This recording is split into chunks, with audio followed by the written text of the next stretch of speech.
Okay, so standing by here we have Bishop. Bishop, tell us who you are.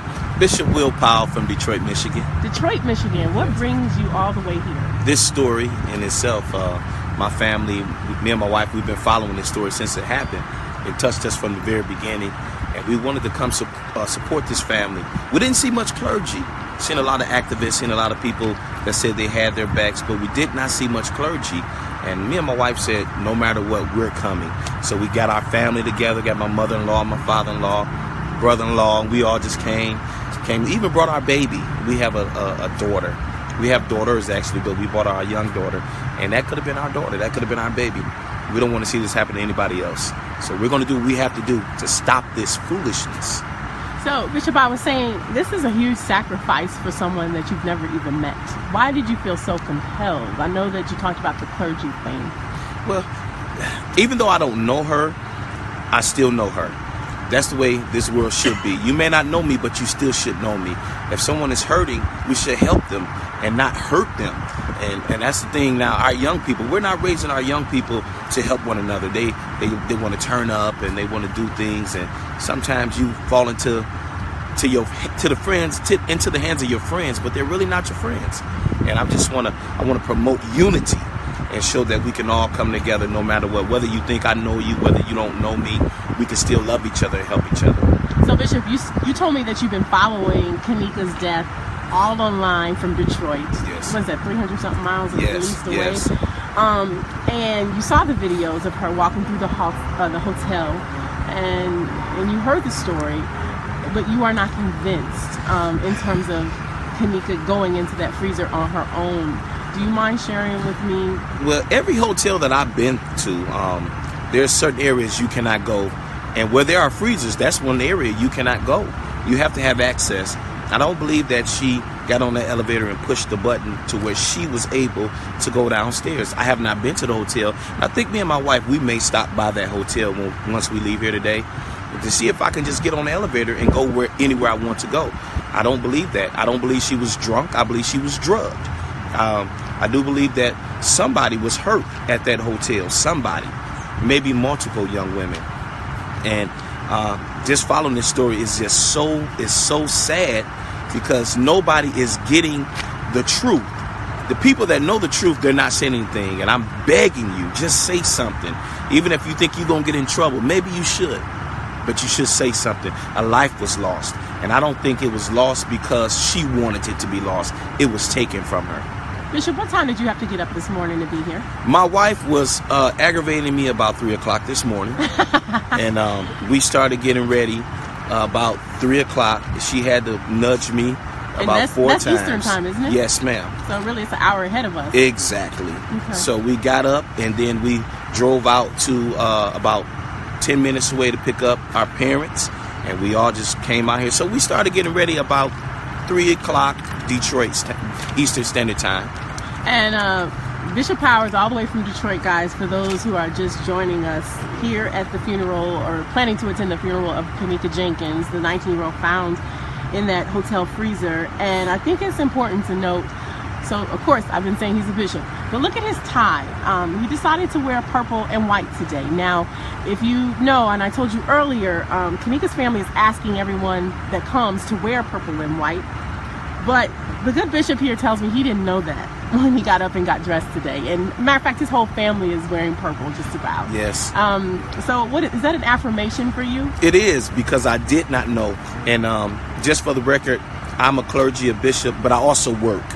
So a lot of times I come home and my wife fills me in and on what's happening. So I did not know that the family and everybody was supposed to wear purple. As a bishop, our colors are purple. So I wanted to signify who I was, representing clergy and representing Detroit. It just so happened, my family, I thought they were matching me. Now I'm thinking they matching their bishop. I didn't know, but that was good affirmation to let me know that I'm supposed to be here. I'm supposed to be doing this interview. And I'm supposed to be letting the world know.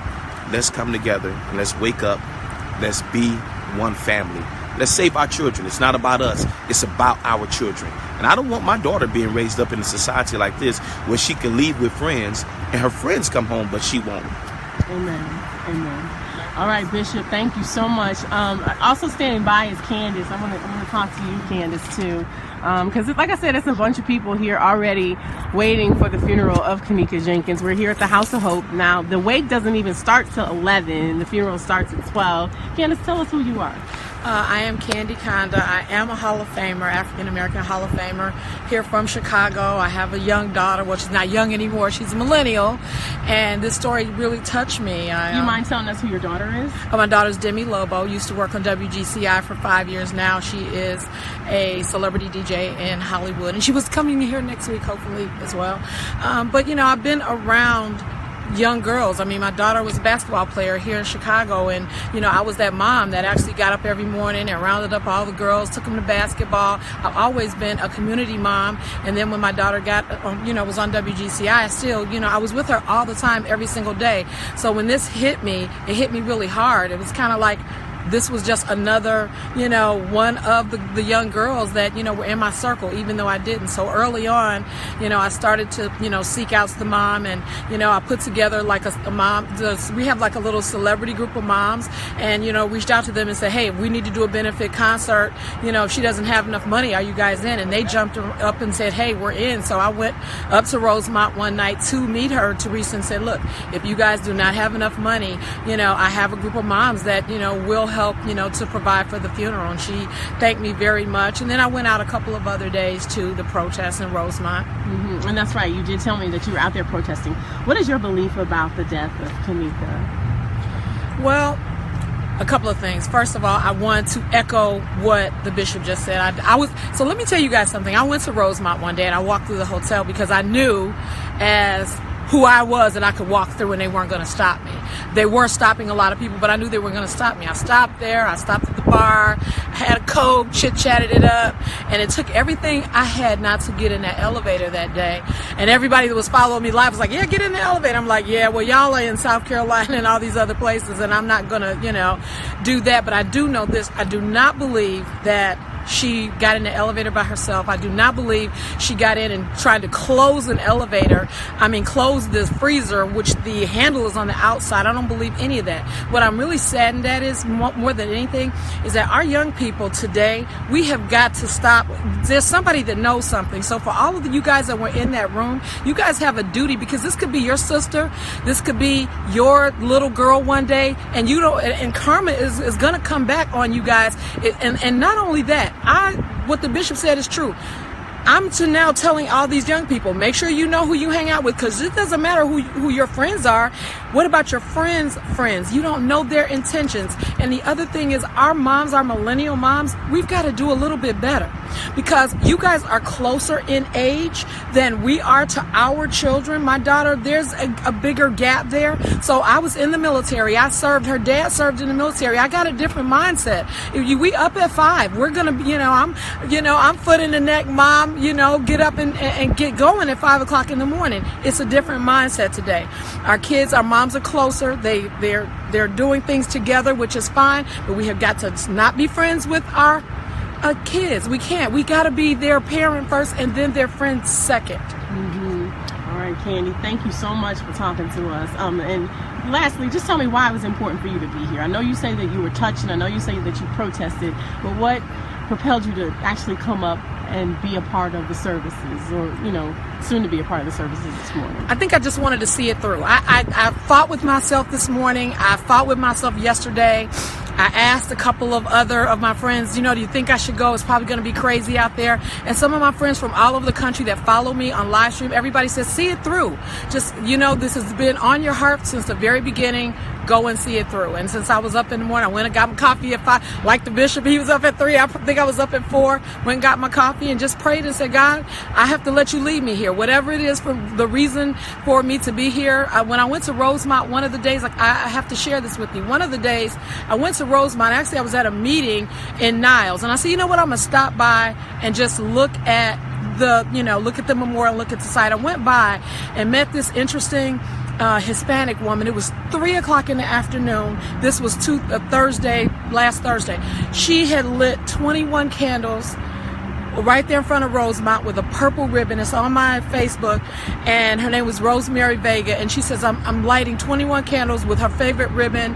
And I interviewed her because I thought, oh my God, it's 2 or 3 o'clock in the afternoon, and all day until night we kept those. I sat with her, we kept those, lighting those candles the whole day, and I would think, and the whole 21 candles was for 21 hours, of course, that she was in the freezer. And I was like, wow, how thoughtful of someone to come and take their time and spend the time to do this, to signify. I mean, everybody from around the country has, I think, had a part in this, had a hand, and just are feeling the same way. And I think today is closure to some degree. Not all of it, just one. It's just one piece of the puzzle that we're putting closure to.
They came from out of heaven. That's not. Look, the Zions, they were all the way up looking at that hill. They trying to touch it. They're trying to touch the gate. I was gonna beat the plane. I ain't a plane.